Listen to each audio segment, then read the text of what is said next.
And we come on the air with breaking news at 6 p.m. here in Chicago. Night one of the Democratic National Convention is underway. And for the first time in modern political history, nothing inside the convention hall might be as important as what happens, and to be fair, what doesn't happen outside. Pro-Palestinian protests are starting to grow in size. They breached one of the Secret Service barriers here about an hour ago. The Chicago police in riot gear, peacefully to be fair, pushed everyone back. There is talk of 100,000 demonstrators descending on the Windy City this week. So this is day one, hour three. It could remain like this. Things could change. Tonight, New York Congresswoman Alexandria Ocasio-Cortez takes the stage. We'll see if she addresses the issue of Gaza and a ceasefire. Hillary Clinton, also someone who's been very outspoken about support of Israel. Does she thread that line? First Lady Jill Biden, all leading up to the headliner, President Joe Biden, on the stage tonight to pass the torch. And that's where the real drama will come tonight. Is he defiant? Is he happy? Does he embrace this role as elder statesman? There is an enormous amount on the line for Joe Biden and the Democratic Party tonight. And with that, we welcome you to the fairest show on television, live from the Democratic National Convention in Chicago. And first tonight, this is a very, very complicated goodbye to Joe Biden. And it's a lesson in contradictions. The anger outside, the celebration inside.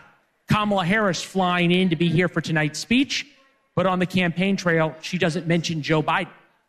She talks passionately about fixing the problems of the border and inflation, and talks passionately about the issue of Gaza, as if she is an insurgent candidate, not the vice president of 3.5 years. That is something in a theme we are going to hear about all week. Tonight, Democrats want to celebrate Joe Biden's accomplishments. Obviously, there's a lot of people quite angry in the Democratic Party with him. And most importantly, they do not want to link Harris to the unpopular portions of his record. At one point, he had the lowest approval rating of any modern president. For example, she often touts capping the price of insulin and bringing in new manufacturing jobs, but she stayed silent on increasing federal debt. Student loan forgiveness in the war in Ukraine, we haven't heard about it all. She has talked about the war in the Middle East, but so far will not say what she will do differently than President Biden, as that certainly is not enough for the people protesting outside. So tonight is about the Democrats celebrating coming together, celebrating Joe Biden. Behind the scenes, Harris campaign staffers are really trying to keep the vice president at least optically separated from Joe Biden's policies. Maureen Dowd's op-ed in the New York Times is a reminder of how we got here. The Dems are delighted, but a coup is still a coup. That's Maxine Waters on the stage. Maureen Dowd, it wasn't exactly Julius Caesar in Rehoboth Beach, but it was a tectonic shift. And of course, there were going to be serious reverberations. Over the weekend, Donald Trump, well, Trump did what we told you he would do when we last talked on Friday and painted Kamala Harris as Comrade Kamala. Over the weekend, Trump tweeted this picture of Harris addressing the DNC in Chicago. We'll put that up. There was the sickle and hammer logo up on what would have been a screen, perhaps, as she addressed the crowd. Here he is on the trail today. Kamala has no idea what the hell she's doing. Her father is a Marxist professor. I wonder if they knew that when they did an overthrow or a coup on Joe Biden. All right, when Maureen Dowd and Donald Trump say essentially the same thing, there is a thread to pull on. So Democrats will tell us they're saying goodbye to Biden and thank you, and all of that is true. There's also an effort to sort of hustle him out, shall we say. The fact that he's not sticking around for Harris's speech Thursday tells us almost everything we need to know. We begin tonight with A. Scott Bolden, former Democratic Party chair in D.C., our buddy who came in. Good to see you, my friend. Thank you very much. Joel Rubin, Deputy Assistant Secretary of State for Legislative Affairs under President Obama. Welcome to the program. Thanks, Lee. Thank you. Joel, Kamala Harris has had the best 30 days in modern political history, probably. I don't know how you have anything better. Is there a danger in coming here You've got the protests outside. There is a lot you can't control. How does it get better than it's been so far? Well, it gets better because it keeps on growing. What we're witnessing right now is the building of a movement for Kamala Harris. We're witnessing the diverse coalitions of the Democratic Party coming together in a unified manner and metastasizing into a snowball type of dynamic that will just grow and grow and grow. That's how you get there. We are already in the sprint. This convention, it's a pivot moment into the final stretch. And so for Kamala Harris, she benefits from not really having to fight in a primary. And all her effort now is for the final push and the movement behind her. It's grassroots, it's organic, it's going to continue to grow, and that's what's going to carry her to the White House. I agree. And we could hear you a lot better if you held your microphone closer. Okay. I agree. Not with me, but with him. Perfect. You're starting early. You know, we're not even 10 minutes into it, are we? No, but this is positive. Your comments about Biden, I think Biden's going to be the most powerful man in this theater tonight. And it's because none of this happens without Joe Biden releasing his delegates and walking away. Kamala Harris doesn't happen. This convention doesn't happen. This energy and so forth and so on. And so Joe Biden is no victim of a coup d'etat. Joe Biden is a selfless leader who chose to lead in a different way by not running. I think it's fair to say there's a question of which Joe Biden we get tonight. I'm not talking in terms of energy level and everything else, but he's always been sort of a scrappy street fighter. And I don't know, Joel, how does he morph into that elder statesman role? Well, let me give you the silver lining of what's been happening with all of the drama. And I am a big Joe Biden fan. I was advocating for him to stay in. I was going to fight for him as an outside advocate and push. Well, he decided to withdraw. But the silver lining here is that he loves Kamala Harris. Mm-hmm. He's all in for Kamala Harris. That has never been in doubt. So his frustrations with certain figures in the party and how it went down are not related to her.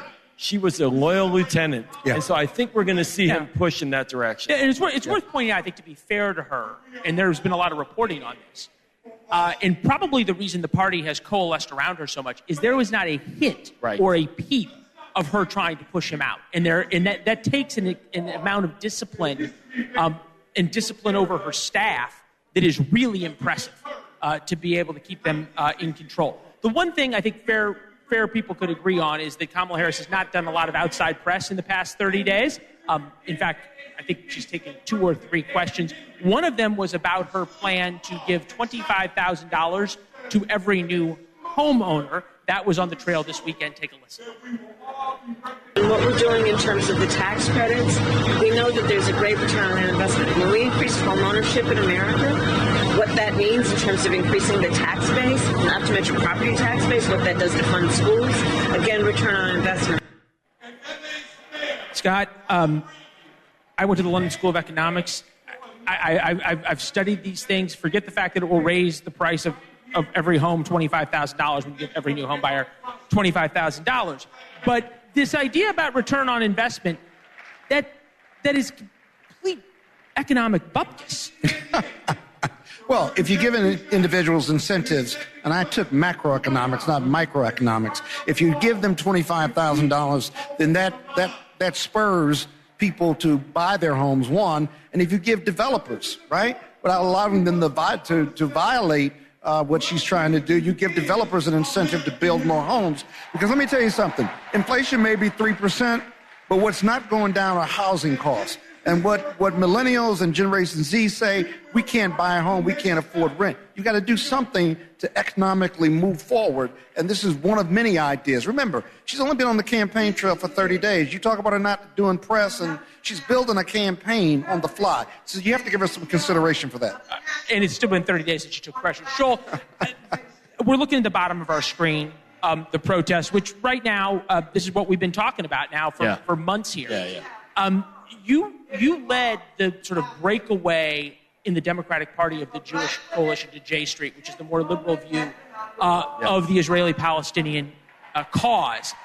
And now there is even a more, you could say, liberal, progressive, whatever you want to call them. How dangerous to the convention is the split screen?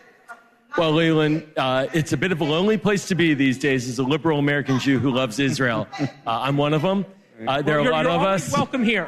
Thank you very much. And we love peace, and we're all for it. We are very concerned about the kind of chaos that is being sown outside. Look, there is room for legitimate dissent, and the uncommitted folks, they played the game by the rules, and they went out and they said they want a different policy, and they got delegates selected for that, and that is the right way to go about it, and they have a room here. They have a seat at the table. But the outside chaos trying to undermine the first black woman nominee for the President of the United States is deplorable. It should not happen, and it undermines the cause of peace. It pushes allies like me and my colleagues away, and we all need to be together, and I think that's where the vice president is. I'll just finish with this. Is she going to say for that, a two-state solution? She is for a ceasefire hostage deal. She is going to say you have a seat at the table, but she's not going to take abuse or chaos to get there. Or violence, for that matter. Well, right. And we have not gotten to violence. I think it's important. They say they breached the barrier, but basically did so by there's no cops around. They lifted the barrier up. But, Joel, we saw a couple of weeks ago when she was interrupted, I think on a Wednesday night in Michigan, and said to protesters who were demanding a ceasefire and an arms embargo, if you want to make Donald Trump president, keep doing that, otherwise I'm speaking.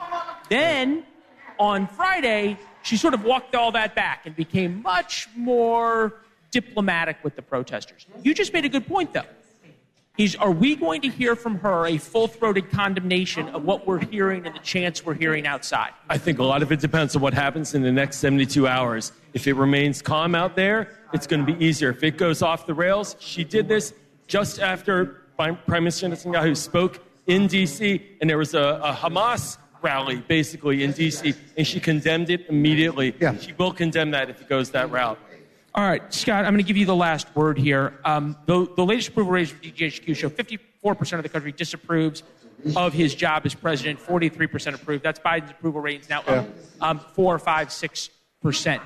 How does Kamala Harris, and more importantly, what are we going to see on the stage tonight, that Joe Biden can pass the torch without passing the baggage? Well, he's fully and full throttle endorsed or won. And remember, there's a lot of polling out there that says that the voting public is not blaming her for the Biden issues on the economy. They're not, because they are so excited about her candidacy. She's 20 years younger, and they never wanted. Remember, the polling said they never wanted Trump versus Biden, and this is a manifestation of the desires of those voters. You're seeing it right now in her candidacy. Well, I'll put it this way, and we'll end on agreement here. I was in Milwaukee, a little bit up the lake for the RNC.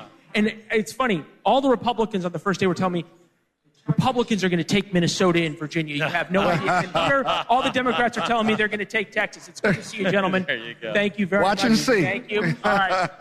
All right. Enthusiasm for sure. Few cities show off the Democratic model of government like Chicago. We just heard from Brandon Johnson, the mayor here. So is Chicago's model a winning strategy? And even Donald Trump's friends say he needs a new act, why he will never be more than one-note Donald. When I say better, I would rather in a certain way get it, because people that get the Congressional Medal of Honor, which I've given to many, are often horribly wounded or dead.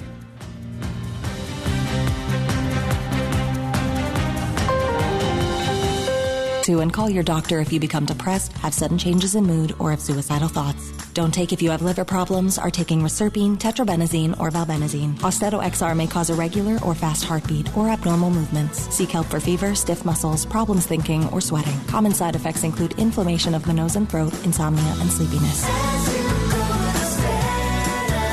Ask your doctor for Austedo XR.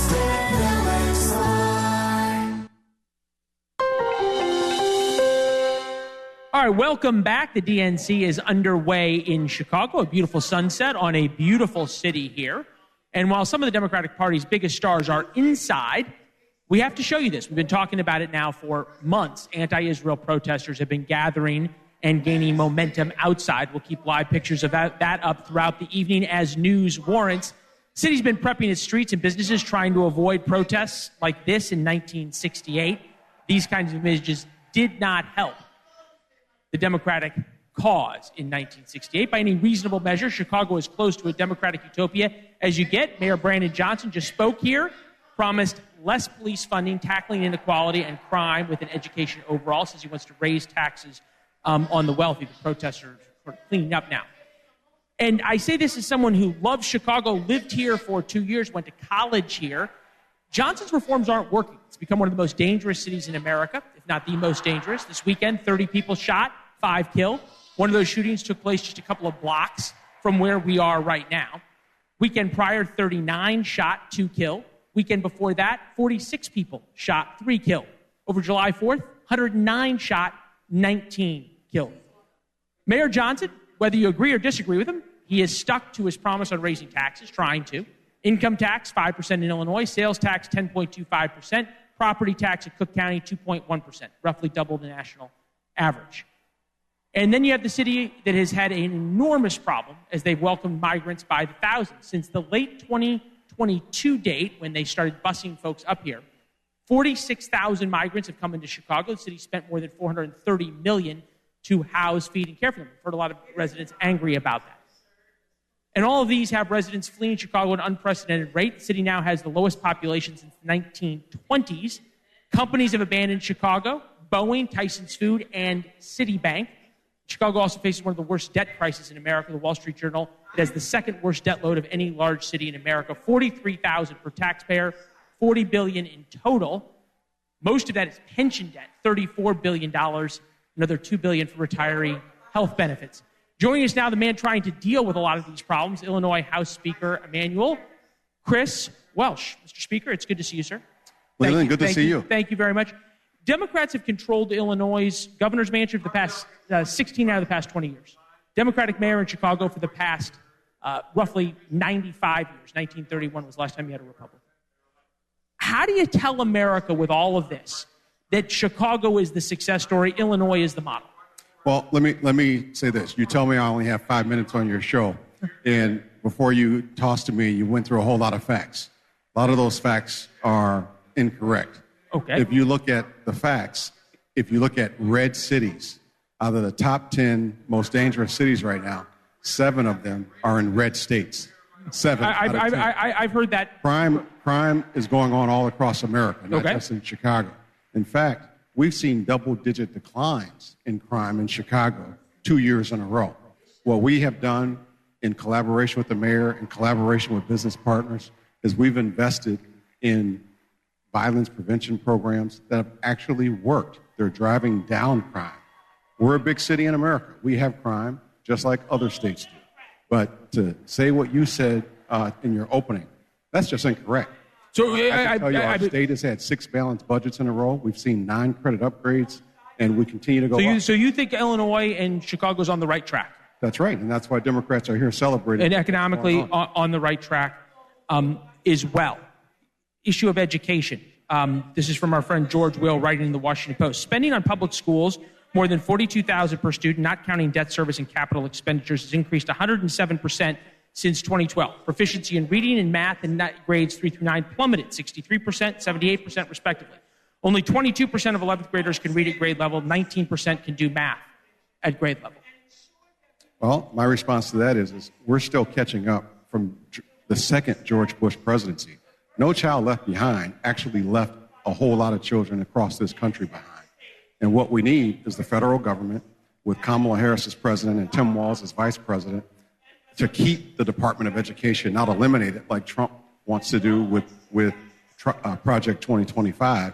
And we need the Department of Education to invest in schools all across America, but particularly in cities like Chicago. So you think the problem's money? Resources is very much important part of this. So $24,000. Hold on, $24,000 per student per year. How much do y'all need?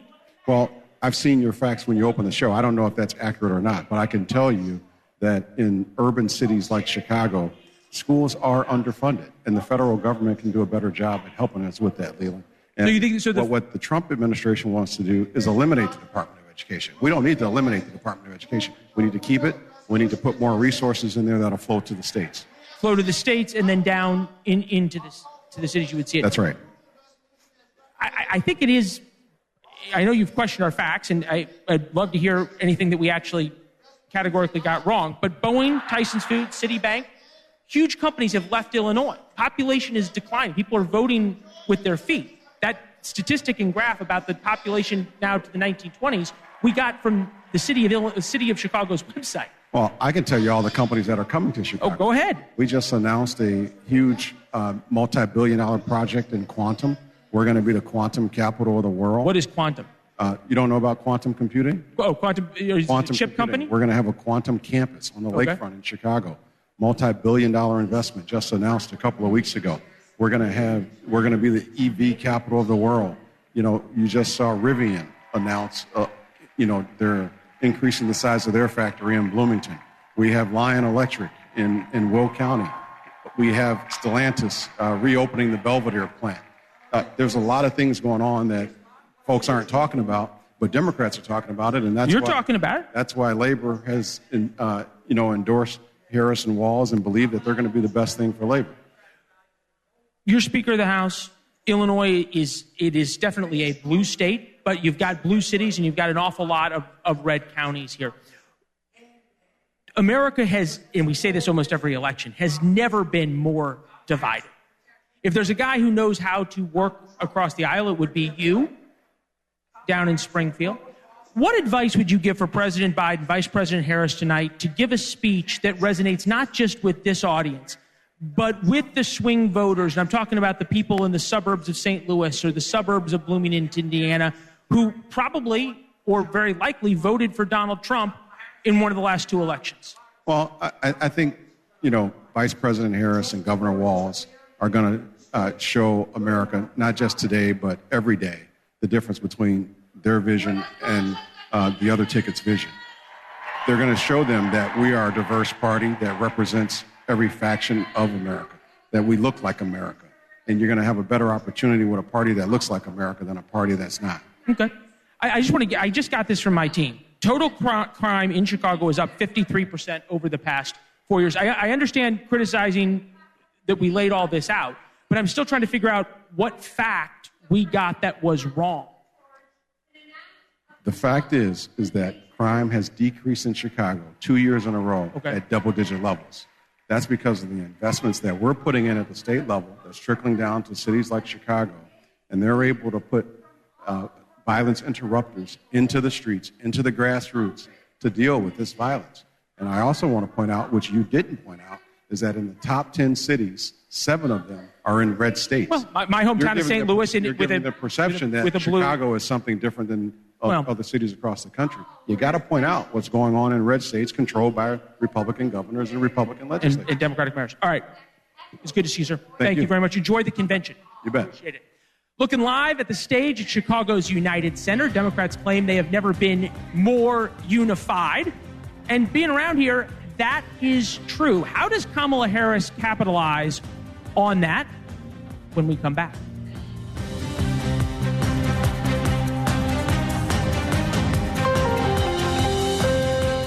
Stone.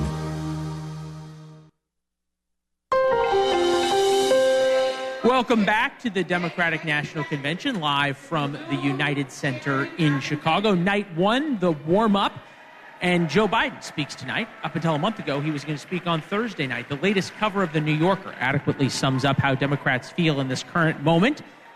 Kamala Harris is maintaining momentum exactly 29 days after Joe Biden dropped from the 2024 race, and without doing a single interview, she has managed to completely flip the script on Donald Trump all by herself. It's, of course, a stark contrast from a year ago when there was an open discussion in the media about Biden replacing Harris as his vice president. The New York Times in search of Kamala Harris, The Atlantic, the Kamala Harris problem. Few people seem to think she's ready to be president. The Intelligencer, the case for Biden to drop Kamala Harris. Pennsylvania Congresswoman Madeline is with us, member of the House Judiciary Foreign Affairs Committee. Ma'am, it is good to see you. Great to see you, Leland. You were not at the RNC, but I was. And the optimism that they felt on Monday night is exactly the same thing I am hearing from Democrats on this Monday night. Fascinating. Yes. I don't think it will match, but I'll trust you. The lesson is that things change in terms of political fortunes. Is there a concern among Democrats that after the convention, reality starts to set in? Not in my world. I've been in suburban Philadelphia. I represent, as you know, Montgomery and Berks counties. We are the state to watch, the Commonwealth to watch, the Keystone State. The enthusiasm could not be higher, and it is only growing. People have said to me, oh, you're going to get a bump out of the convention, and then it's going to fall off. All right, the momentum is growing. Okay. On the ground knowledge is important. This is Moon Township, Pennsylvania. Vice President Harris on Sunday. Take a listen.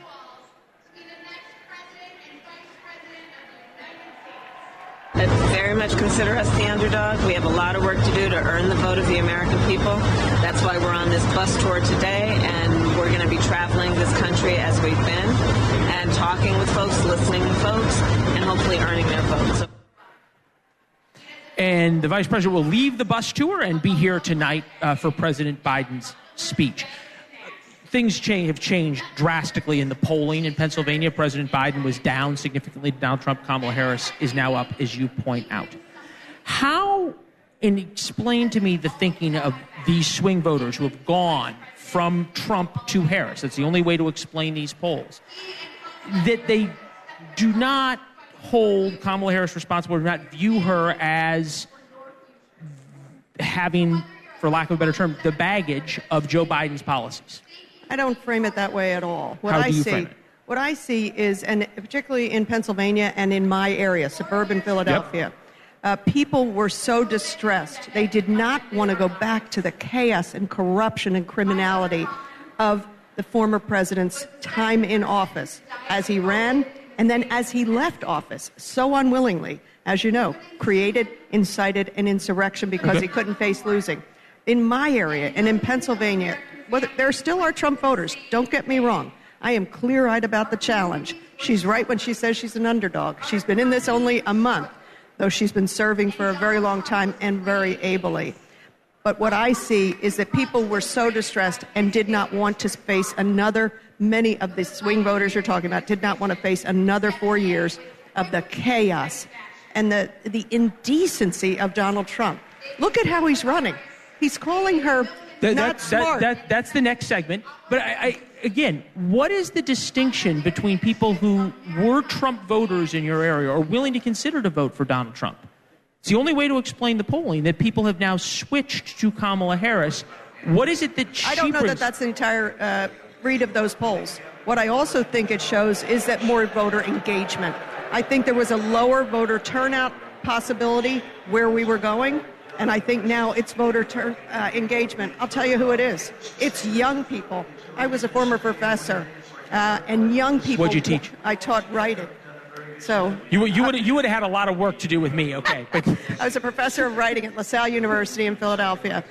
Young people wanted to be engaged and enthused about the future. That's what's so clear here. It's go backward to the dark days of the past, which we've seen what it looks like. Look what has happened with Project 2025. That's not just a future-looking project. That's already in play. Look what happened with the economy under Donald Trump. Look at what has happened with the economy with Biden and Harris.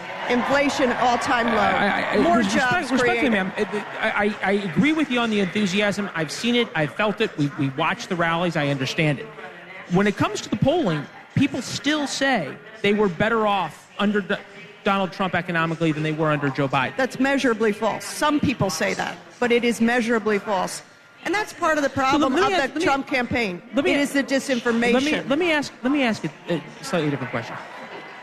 Young people are going to be a big part of this. Working class voters are going to be an enormous part of this. These were the voters who elected Donald Trump in 2016 in Pennsylvania. Yep. They were undercounted. What is it that needs to be said to them tonight by Joe Biden and on Thursday by Kamala Harris for white working class men to understand that this party doesn't scorn them and understands their problems? Well, let me say, I love the loud noise here. Let me say that what's exciting about this tent is we speak to all, not just white working class men. We do. We embrace them. This is an administration that built more than 15 million jobs.